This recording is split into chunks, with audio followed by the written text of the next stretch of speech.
Hi guys, it's Goose here, and basically in this video we're going to be talking about a Strat, a Strat or a Les Paul, or a Fender or a Gibson. So it could be Explorer. We've got all the guitars here, Firebirds, Explorers, whatever, SGs, or we could be talking about the Fender, the Jazzmaster, the Fender Telecaster, whatever, you know. So that's really what we're going to be looking at today, is which guitar, should I play for blues? Which guitar should I make my stamp on? Or should I make my stamp on both? And I would say, I'm going to give you some of my own experiences and tell you why I'm actually veering towards the Les Paul now, I'm just about to receive an amazing guitar for my new project. I'm working on a new project, which is actually kind of important as to this video, because recently I've really wanted to get back to the British blues. I'm British and I live in London, and basically I've really wanted to get back to that kind of British sound, and we're talking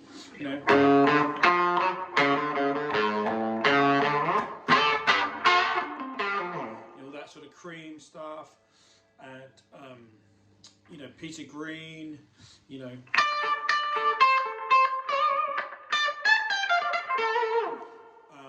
Taylor, Paul Kossoff, all these, Jimmy Page, Jeff Beck.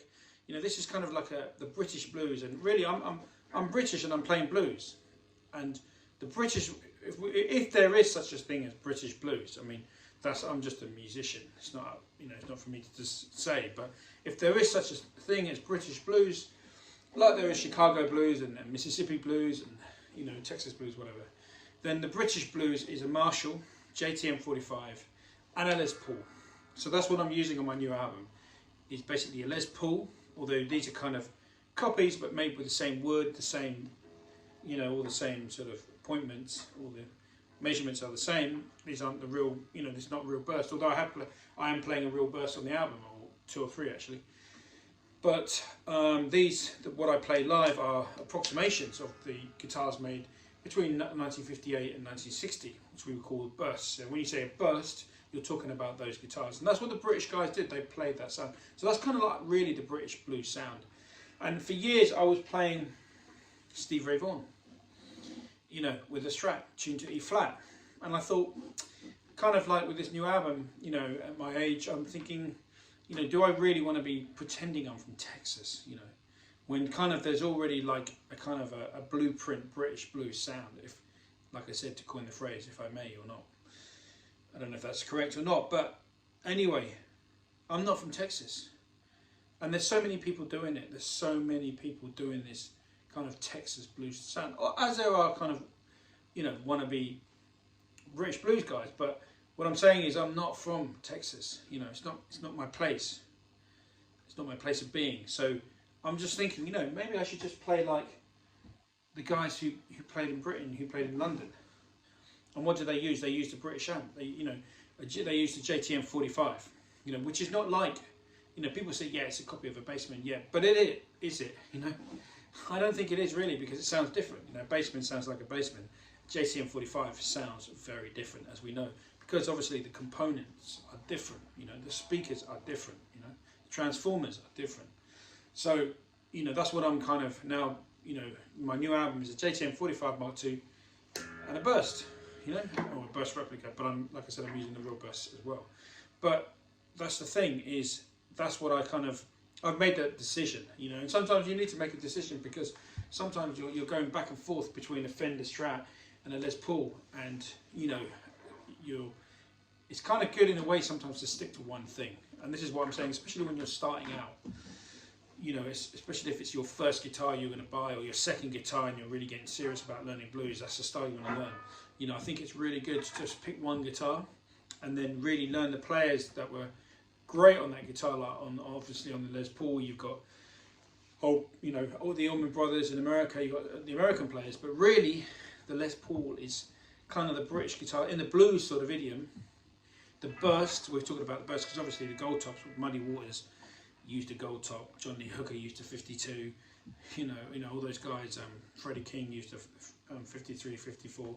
So there was a lot of Chicago guys, the real deals, were using gold tops. But really, the burst that was kind of made famous in Britain. Yeah, you could argue Michael Bloomfield, but did Bloomfield, see Clapton playing a burst and thought, okay, I want to change my gold top for a burst because Clapton's playing a burst. So that was the kind of thing. It's kind of a historical thing, really, I think. So that's really why I've gone for the, playing the bursts at the moment, as opposed to any other guitar, because it is a sound. It's got that kind of violin quality where you can play a phrase and really just hold the note.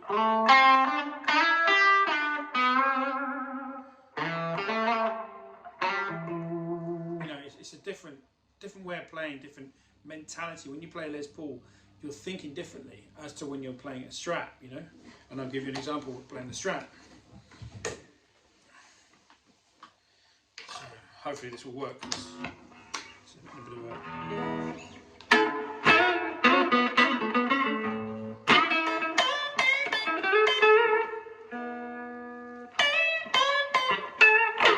So you're doing all those kind of maybe a bit more aggressive. You're hitting it in a,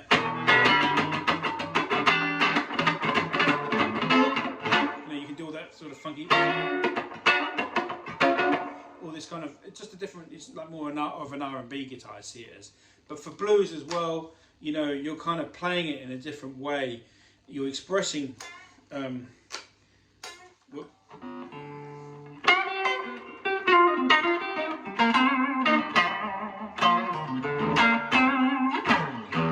You're expressing yourself in a different manner.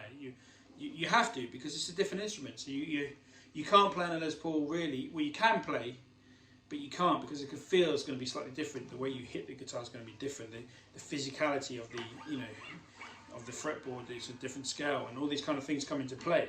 So that's why it's sometimes a really good thing to commit yourself to the Les Paul or the Strat, but or the Telecaster. Telecasters are another. Albert Collins. Roy Buchanan, great Telecaster players, Muddy Waters again went to his red telly in his later career.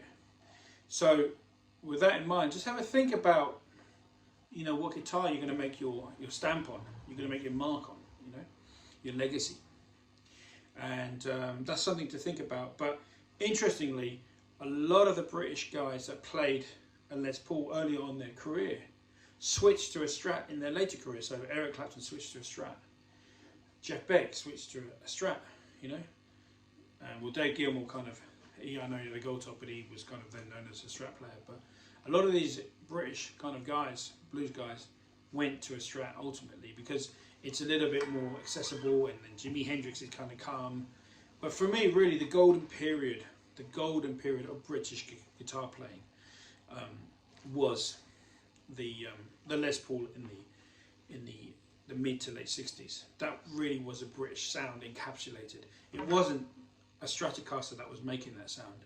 So if you're asking me to define British blues, it's not a Strat through a Vibroverb or a Fender Super Reverb with 410s. It's a Les Paul through a JTM 45. And so that's kind of really the direction that I'm going in. I'm playing Firebirds and Explorers as well, but really my thing now is all about the JTM 45 amp, Celestion speakers, greenbacks, or the Alnicos that we use in the Blues Breaker, and also the Les Paul. So that's kind of really, that's the voice that I'm hearing in my head, certainly for my, when I'm working in my blues trio, new album, whatever, that's kind of the sound that I'm going for now. So just something for you guys to think about, maybe just having, if you're kind of flipping from one thing to another, and it's really good. I spent a year doing Hendrix, I spent a couple of years doing Stevie Ray Vaughan, then I spent a couple of years doing Robin Ford, and you go down these different kind of avenues, exploring these players.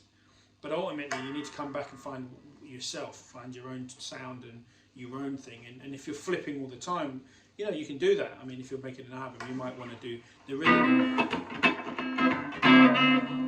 on a Strat or Telly, and then do your main lead on the Les Paul. But that's your voice, I think, if you can have a voice in all the instruments, it's true, but really, if you can get one instrument and make that your voice, that's something to be said for that. So just food for thought, guys. I'm not saying I'm right. I'm just saying this is where I'm at the moment. I'm going for the Les Paul and JTM 45, Celestion. That's my vibe. You know, minimal pedals. You know. God bless, guys. Speak soon.